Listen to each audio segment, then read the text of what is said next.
Welcome, everyone. Thank you so much for those of you who are tuning in. Really appreciate all of you coming into this conversation tonight. My name is Manny Cutiel, and these are Manny's Super Civic Cyber Conversations. And I'm just going to open it up and hand it off to our incredible events manager, Jupiter Peraza, who is going to be moderating this conversation with my really good friend, Jose Antonio Vargas. Hi, Jose. Jose with the good hair. Oh yeah, my cousin Chris cut it this weekend. So Chris, thank you for cutting my haircut. Looks amazing. Jose is in his cottage. He's got a photograph of Harvey Milk next to him right there to inspire us. And tonight's conversation is a really important one, and I'm going to let Jupiter introduce the conversation and the topic. But I just want to say welcome, everyone. You can enter your question in at any time in the Q&A box, and you can tag us at Welcome to Manny's and tag Jose at Define American. And I'm just gonna lurk in the background. I'm gonna turn my video off, but thank you, Jupiter, for moderating this conversation. I'm gonna come back at the end just to kind of close this out.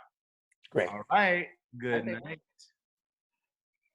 All right. Hi, everyone. My name is Jupiter, and I am here to have a wonderful conversation with Jose Antonio Vargas, a journalist, a filmmaker, and an activist.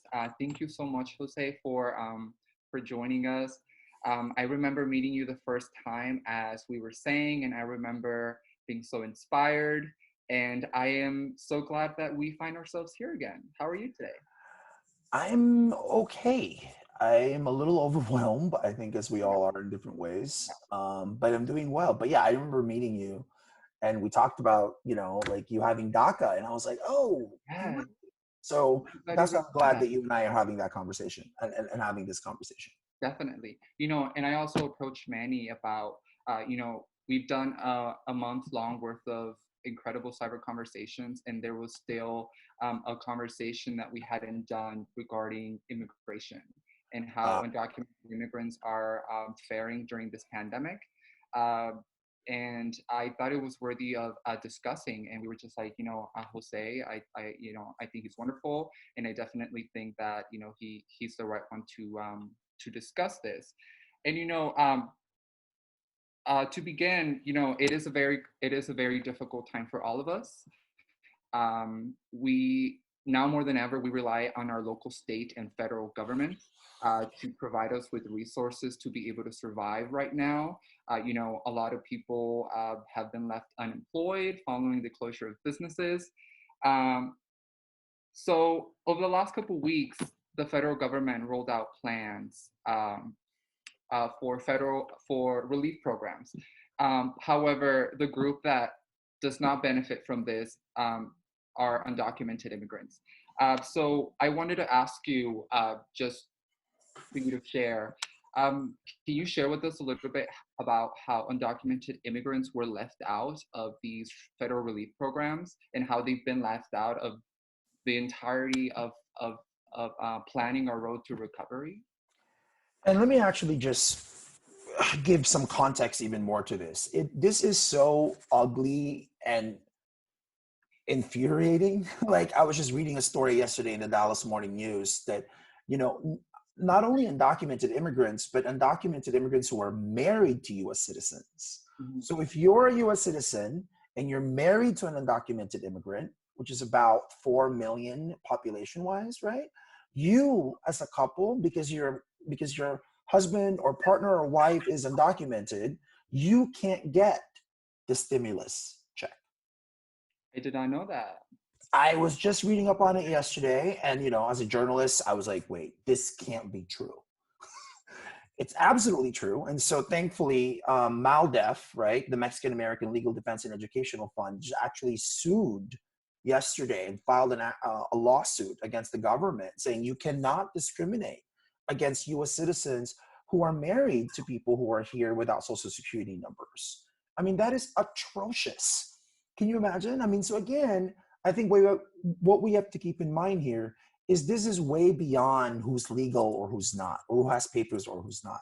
This government, which makes its anti-immigrant policies not at all a secret, is very clear that they just don't want to have to deal with immigrants and people of color. right? So that's how bad it is. And I think I'm so glad, Jupiter, that you noted the fact that this is where all politics is local.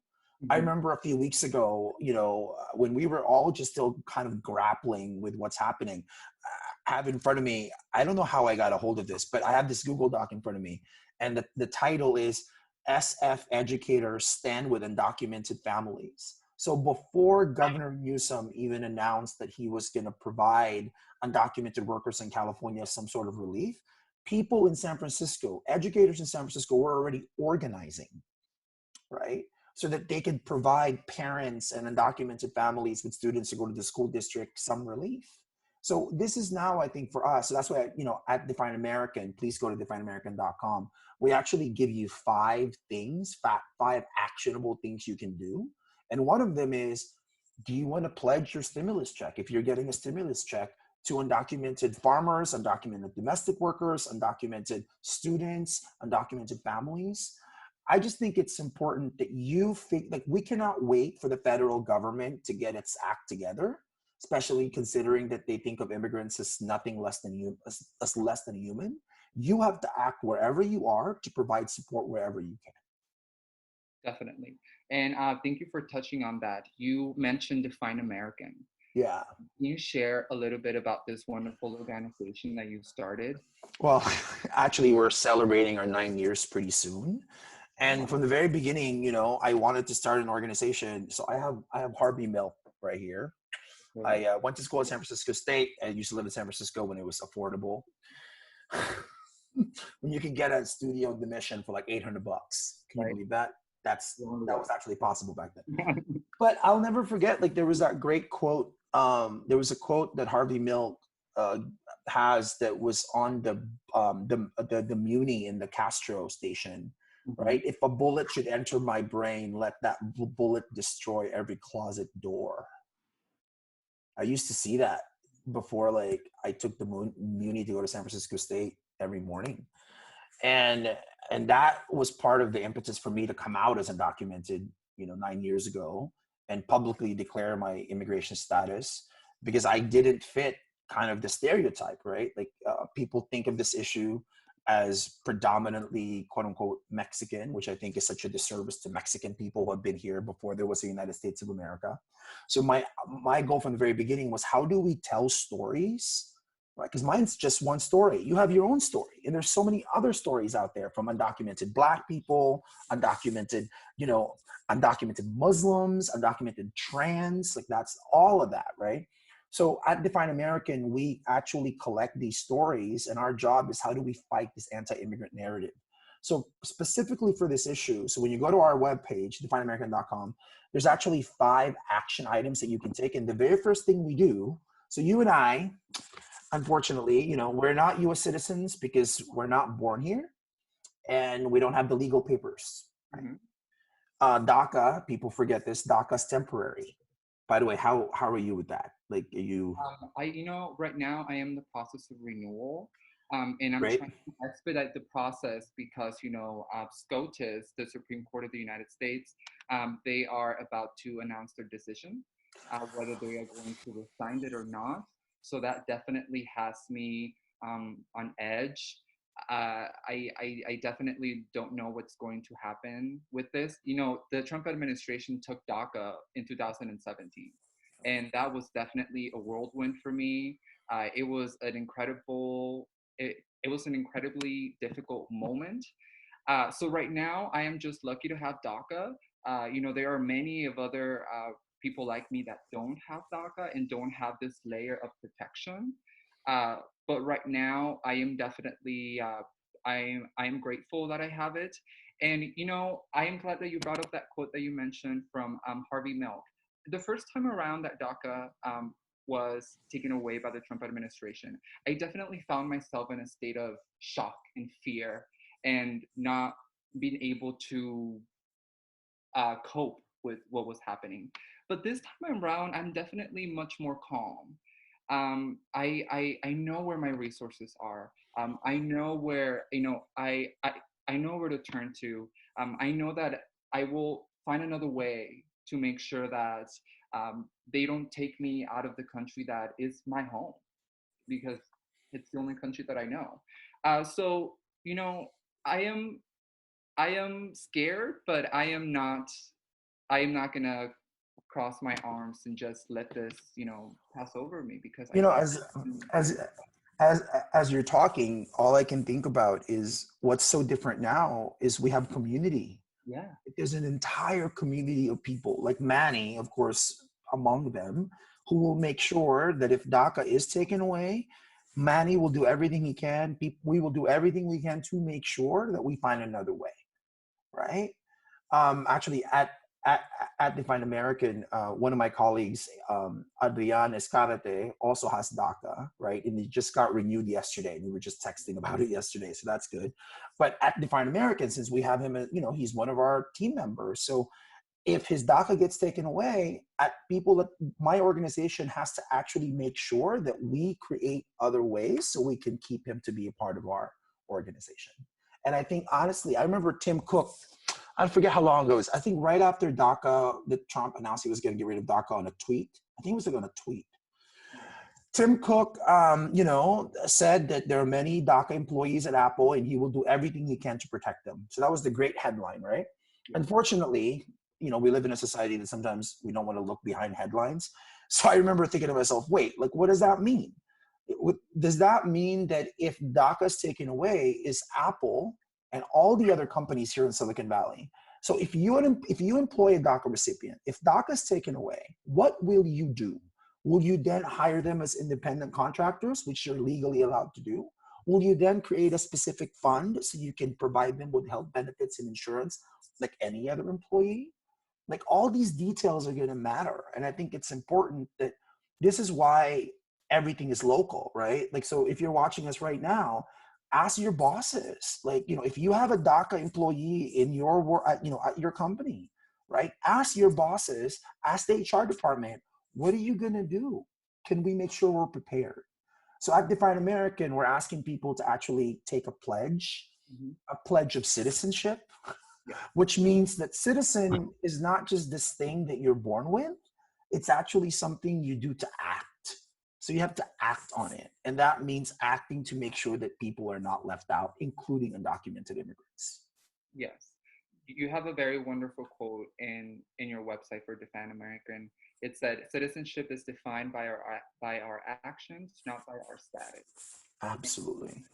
I definitely think that is very beautiful, and it is absolutely true. There are different ways to be a citizen and be American than by your status. And I definitely think that is very important to point out. And even undocumented immigrants are citizens, and it's wonderful that you touch on this. I myself was also reluctant of coming out as an undocumented immigrant, but I definitely think that there's a lot of power behind, declaring yourself an undocumented immigrant because, uh, you know, it's just it's a moment and a feeling of fearlessness, which I think it's like no other. Um, and it's very important to point out, immigrant is not a dirty word. It is a word that should be carried with pride and tenacity and strength, and I love that. Um, so, I definitely wanted to discuss what is happening here in California. Uh, California has a little bit over 2 million undocumented immigrants here in the state. The largest in the country. The largest in the country. And over last week, Governor Newsom rolled out some plans to provide relief for undocumented immigrants. I believe it was a one-time check of $500, one per adult, and it's a limit of two per household. Yep. So, can you share with us about that plan and how that is going to help undocumented immigrants?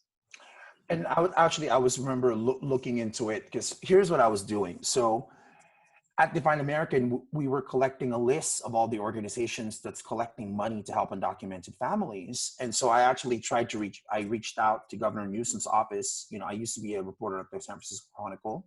and I covered Governor Newsom when he was running for mayor back in 2004. So I contacted the office and I said, look, like at that time, I think the city of Minneapolis, the mayor of Minneapolis assigned that they were actually going to provide help for undocumented residents of Minneapolis. And then I remember actually tweeting my mayor here in Berkeley, like, hey, can we follow Minneapolis? And then I ended up emailing privately Governor Newsom's office saying, like, what can we do? So it was really, I have to really give credit to Governor Newsom, who's acting like a president in some ways, in the way that they thought about how can we have a public-private partnership, right? So they ended up releasing $125 million, $75 million from the state of California, the government, $50 million from corporations and philanthropic groups, right? So it's a public-private partnership. Is it perfect? No. Right? Like, you know, I was thinking about the fact that here in California, you mentioned what, 2 million undocumented immigrants here? Can you imagine the agricultural industry, the manufacturing industry, the construction industry, the service industry, where they would be without undocumented labor? So how can we get all those companies to step up, right? I fear that that's not happening to the extent that it should be, right? And then the concern now here is, how does this go national? You know, look, like Governor Cuomo has been, you know, been a great leader during this time. He's exhibited a lot of empathy. But guess what? You know, New York doesn't provide anything right now for undocumented workers. I think I was looking into it, 25% of the entire labor force of the state of New York, is immigrant. Many of them undocumented, right? And back here in California, when Governor Newsom announced that fund, I heard from somebody on Instagram who then emailed me saying, hey, how are they going to distribute that money in rural communities? Right? So then I started thinking, because again, philanthropy isn't everywhere, right? Like, I don't know how many philanthropic groups there are in the Central Valley, for example, where farmers are at, right? Or in upstate California near Roseville, that whole area there. So I think it's figuring out, again, this is why, if anybody who's watching this, anybody who listens to this, like, now is the time to actually ask your town, your city, your county, what are they doing specifically? We can't wait for the media to inform us. We have to inform ourselves. Yes, I very much agree. And I feel like what people always seem to forget is that undocumented immigrants pay billions of taxes every year. And you know, there's this misconception that undocumented immigrants freeload and don't contribute, you know, to society. But, you know, definitely for the federal government not to roll out plans to protect undocumented immigrants right now, a cornerstone of our economy in our society, it's definitely it's just a plan for disaster in the future. And people seem to forget that undocumented immigrants are vital to the way I mean, the reality to me, Jupiter, what's been so hard and emotionally hard to process is the hypocrisy of all of this. Like, we've always known that farmers are essential. The people who pick, plant, and package your food, they've always been essential, right? And yet, even though they're deemed essential now, they are not treated as essential people because they're left out of any relief, right? Anybody who works in grocery stores, many of them immigrants, some of them undocumented, they are essential workers. So, you know, there's that great James Baldwin quote, like, you know, I can't hear what, I can't listen, I can't believe what you say because I see how you act, right? So words have to lead to actual action, right? And that's why for us at Define American, how can you act? Like, how can we make citizenship a term of action? Because guess what? Those undocumented farmers right now all across this country who are making sure we have food, they're acting. Are we acting for them? To me is the question. I think we read somewhere that 29,000 DACA recipients work in the medical field. Yeah, I read about 29,000. So, like, there they are. They're right on the front line of fighting this pandemic. And what's happening to them? Like, they're literally waiting for the Supreme Court to decide whether or not they can stay in this country. Like, that's trauma. And it's completely morally irresponsible. I'm noticing, by the way, that we have some questions. I don't know if we have time to take some Yeah. questions. What do Yes, you we think? have some Okay, questions. great. Let's see. Okay, so we have a question from Mark. Oh, yeah. And it is about Oh, some state response to undocumented immigrants. What can we applaud and critique? So we just mentioned that there are great things about this plan, but I'm sure it's not perfect. So so let me get really specific on this, right? There are 3.9 million students in our country who are undocumented or have an undocumented family member who are attending K to 12th grade across the country. 3.9 million, right? I was talking to somebody actually on Instagram again, a 17-year-old student who's a high school student in New York, who does not have access to food. She's undocumented. Her mom is undocumented. The 4-year-old sister, the youngest person in the family, is a US citizen. So they don't have access to food. She contacted the teacher, and the teacher said, oh, I don't know what we can do. So right now I'm wondering, like in your community, make sure that you actually talk to the school district to figure out in this time of social, especially now that everybody's distant learning, like how can we help provide with families that don't have resources, something as basic as food, right? So that's not something that Governor Newsom can do, right? As a governor, that's something that you can do wherever you are. And that's definitely something that we should look into. definitely. And to go off that, you mentioned earlier today how the city of San Francisco, especially San Francisco Unified educators, School District, yep. were taking, they were mobilizing to make sure that undocumented students were protected. And I do remember that when the schools in San Francisco shut down, they were still offering food for for those students that their only meal is going to school and is at school. So that answers the question for Mark about what can be done locally, which I think it's important how we should also be asking our cities to do this. I don't know if LA is doing this. Do you know if LA is somewhat following this? Yeah. Okay. All right, so let's go to Karen's question. Oh, that's my friend, Karen Williamson. Oh, Thank you, Karen. All right, so Karen asks, are there leaders in the non-tech industries like agriculture, wineries, restaurants, hospitality, willing to speak out like Tim Cook for the immigrant employee? Karen, the silence is deafening. Thankfully, I'm still probably a little too polite for my own good, in which I haven't been calling out publicly all of these companies and not only the businesses themselves, but the associations, right? So now is actually a time to talk to the chambers of commerce or wherever you are, whatever city you are, to actually try to figure out what's being done. The relative silence, for example, from the hospitality industry on this, right? Given that so many hotels rely on immigrant labor, has been astounding. The silence from the agricultural industry.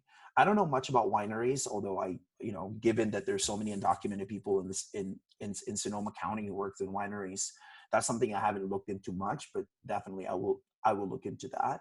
But these are definitely the questions that we should be asking, because again, this is America. We have to follow the money, right? The reality is, like, so many sectors would collapse without undocumented labor, and yet here in the time of need, the silencing has been really louder than the action. At least that's what we've been seeing. Definitely. And now I ask, how important is it for us to call out these people that say they're in solidarity with us, but aren't really showing up when we really need them? I really battle with this and maybe because I was raised by my grandparents, and so manners are important to me, right? And so I have a certain kind of platform, right? Like, so a lot of what I do is actually like privately message people and privately reach out and then say, like, I'd rather ask this to you privately than just call you out publicly. Because call out culture is so prevalent. And look, everybody's suffering. I don't want people to think that, we view undocumented people as a special category. That's not it at all.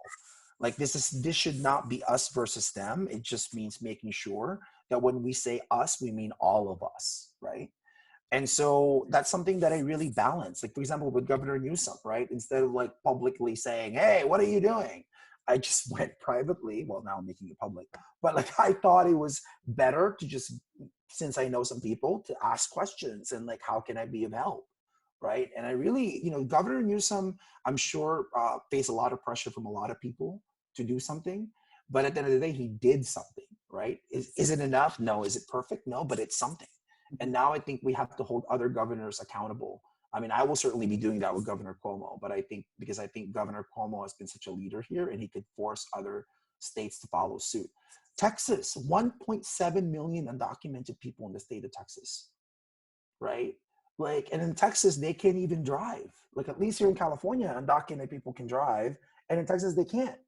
Actually, one thing I want to mention, Jupiter, is we actually have a Define American. A few weeks ago, a couple of friends of mine, we were talking as undocumented people what it's like to be sheltering in place.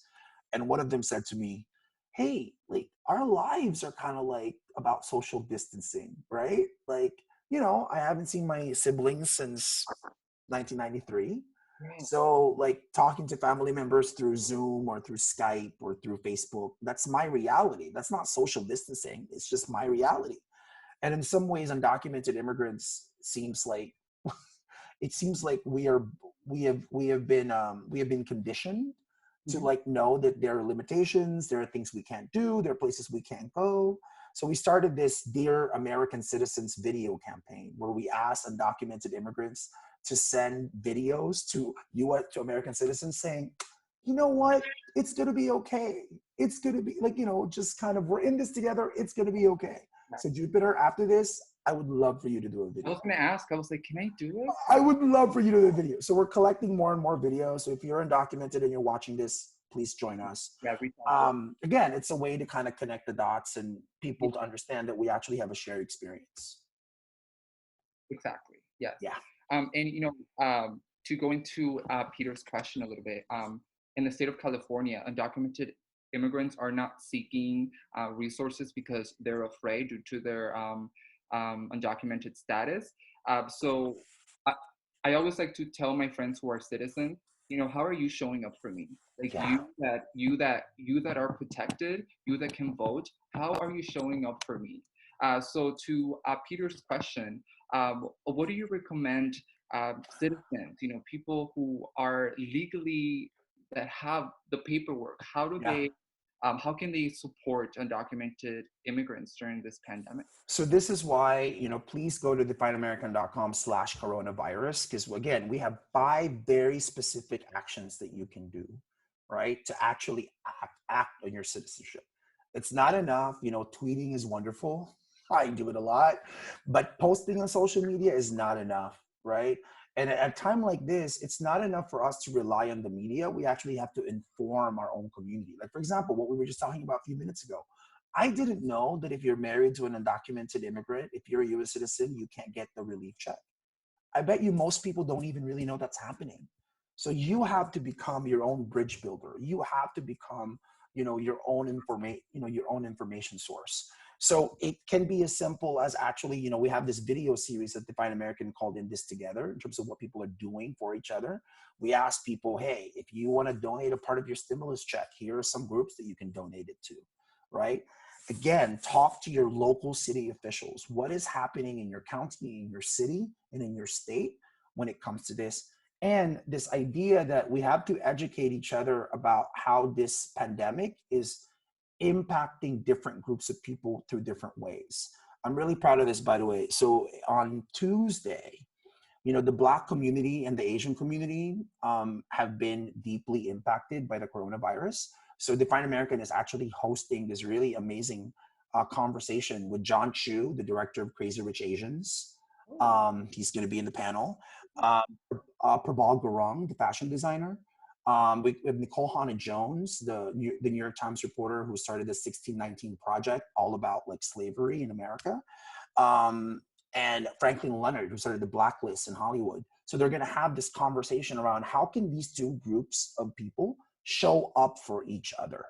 So please go to defineamerican.com and sign up for that. That's going to happen next Tuesday, May 5th. Yes, definitely. I already made my pledge for Oh, you Define. did? Thank you, I Juniper. also would advise all of you watching to make your pledge. We have the link to the website and our chat box. And also, you have stories on Define American, right? So Yes. Spinoza is asking us how we can share our stories while retaining a sense of safety and not jeopardizing our position, because a lot of us are very vulnerable.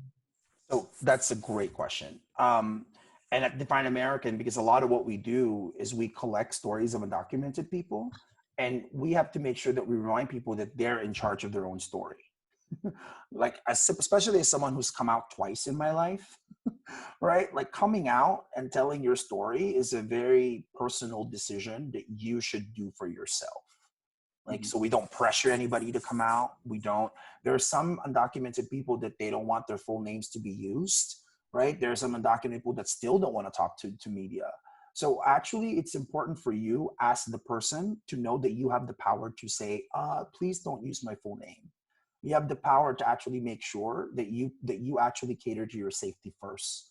And if you have a story and you want to share it, please talk to us at Define American, because we can totally help facilitate that for you. We actually, I'm really proud to say that we specialize in that.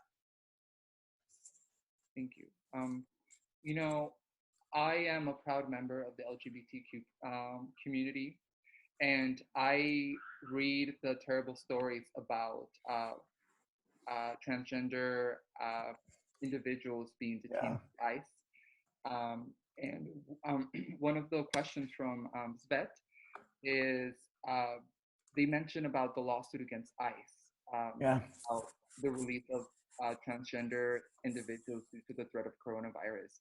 Um, can you share a little bit about that and how how the undocumented LGBTQ community is also being left behind, even Oh, with. absolutely. And I actually have to say though that, like, it's been incredible to watch, like, undocumented trans people really organize Mhm. around this specifically, right? I mean, right now in this country, I was actually just kind of reading up on this. We have about we have about 137 facilities, like jails, that are imprisoning undocumented people.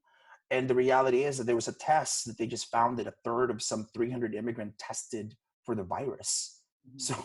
So what we're doing is we're sending people on deportation flights and spreading the virus.